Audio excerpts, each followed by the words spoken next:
Al hacer el uso de la voz, la primera maestra en convertirse en secretaria de Educación Pública, Delfina Gómez Álvarez, reconoció la inobjetable labor de Moctezuma e indicó que el puesto lo ocupa con un gran reto, el de garantizar la apertura de las escuelas frente a la pandemia de COVID-19, y aseguró que busca las óptimas condiciones para el regreso presencial en cuanto a salubridad, infraestructura y recursos, aunque aclaró que la vuelta a las aulas esta va a depender del semáforo epidemiológico de cada uno de los estados del país. Y como primeros pasos al frente de la SEP, Delfina Gómez anunció que ordenará un diagnóstico continuo para determinar el rezago educativo y el abandono escolar causado por la pandemia a fin de desarrollar estrategias para atender las distintas problemáticas. También destacó que el trato digno a los maestros y maestras va a estar garantizado, pues tiene presente la confianza del magisterio en ella. Y bueno, para hablar sobre la llegada de la maestra Delfina a la Secretaría de Educación Pública, nos enlazamos con Manuel Gil Antón, profesor del Centro de Estudios Sociológicos del Colegio de México, integrante de Albora y director académico de Educación Futura. Muy buenas noches, profesor, ¿cómo está? Qué gusto saludarlo. Muy buenas noches, Juan, muy buenas noches, Azul. Muy buenas noches. Profesor, pues bueno, 3 ejes plantea Delfina encabezando la Secretaría de Educación Pública: mejorar las condiciones de los docentes, mejorar la infraestructura de las escuelas y mejorar los contenidos que reciben los alumnos. ¿Cómo recibe la Secretaría de Educación Pública la maestra Delfina? Y bueno, ¿cómo ve usted los retos para darle viabilidad a estos 3 ejes principales? Yo considero, Juan, que hay un aspecto previo a los 3 ejes que a mí me pareció que es algo muy bueno y un enorme compromiso de la nueva secretaria. Nos habló de que la SEP había perdido el alma, que la SEP había sido dirigida por personas que querían la educación en México y que fue sustituida por administradores y burócratas, gerentes, que habían llenado a esa secretaría de corrupción, de impunidad, que habían gastado el dinero en otras cosas y habían dejado destrozado al sistema público educativo. Y es verdad, muchísimas de nuestras escuelas, como ella dijo, recibían la promesa de computadoras y lo que no tenían eran baños ni agua potable.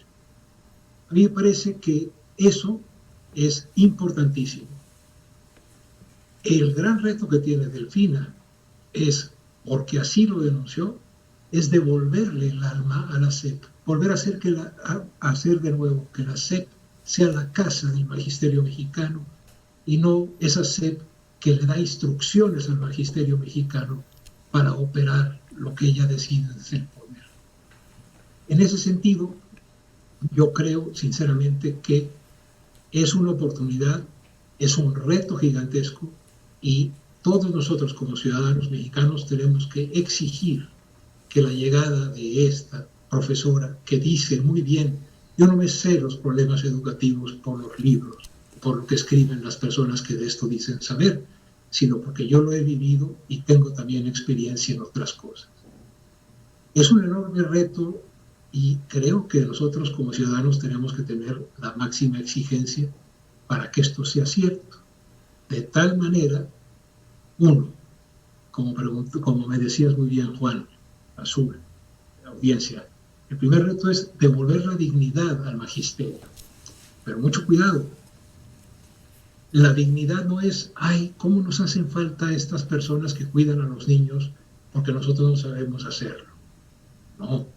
Devolver la dignidad al magisterio es reconocerlos como profesionales, como los que saben hacer del vínculo pedagógico la guía de la educación. No solamente mantienen a los niños en las jaulas, aulas, ¿no? No solamente dejan que la gente pueda ir a trabajar. Segundo, sí es indispensable renovar la formación en las normales, hacer de las normales las escuelas de educación superior más importantes del país y con la mayor calidad. Esa es una gran cuestión que tenemos que hacer con autocrítica y no con una celebración hueca de un normalismo que tiene que ser renovado.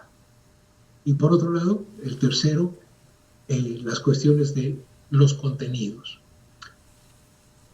Este es central. Imaginen ustedes, bajo la conducción del licenciado Moctezuma, En la pandemia, en este ciclo que empezó, no se modificaron los aprendizajes esperados ni los contenidos.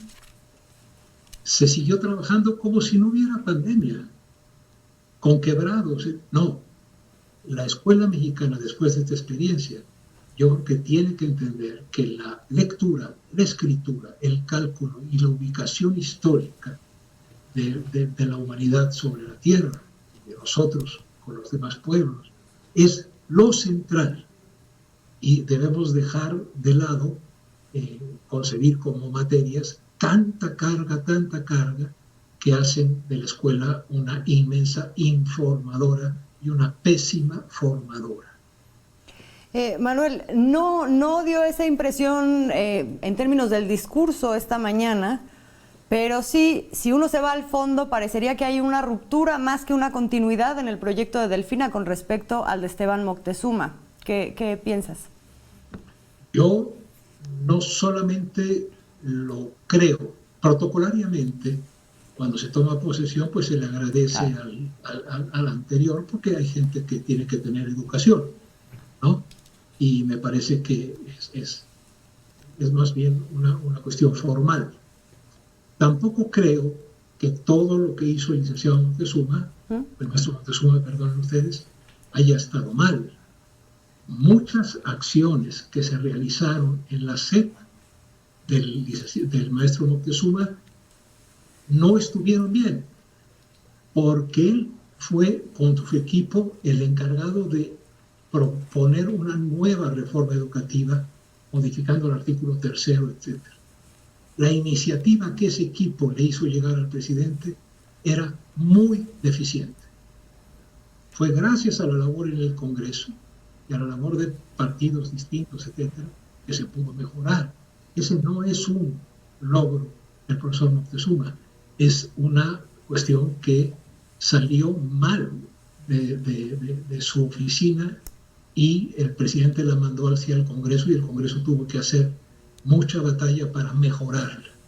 En esto hay que reconocer que eso no estuvo bien.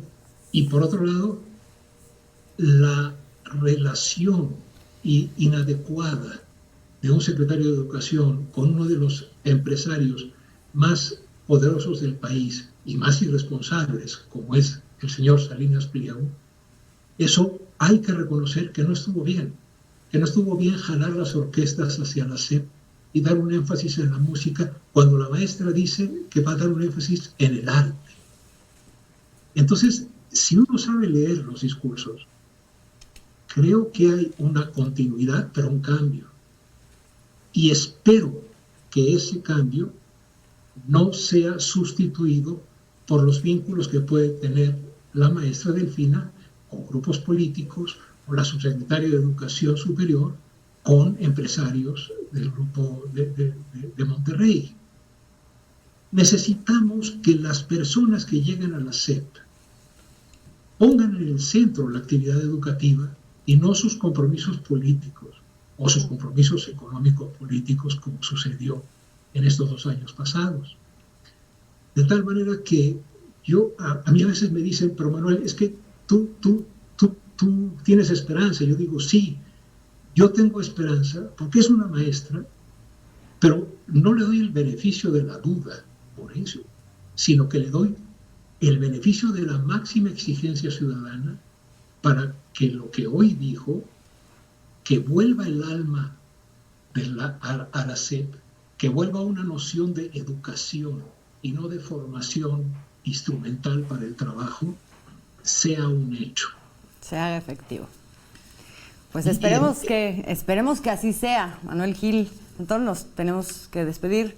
Muchísimas gracias por acompañarnos. Gracias, profesor. Y la voluntad política, ahí se ve. Estaremos pendientes de los resultados y como buenos ciudadanos los vamos a exigir, pero ahí se ve.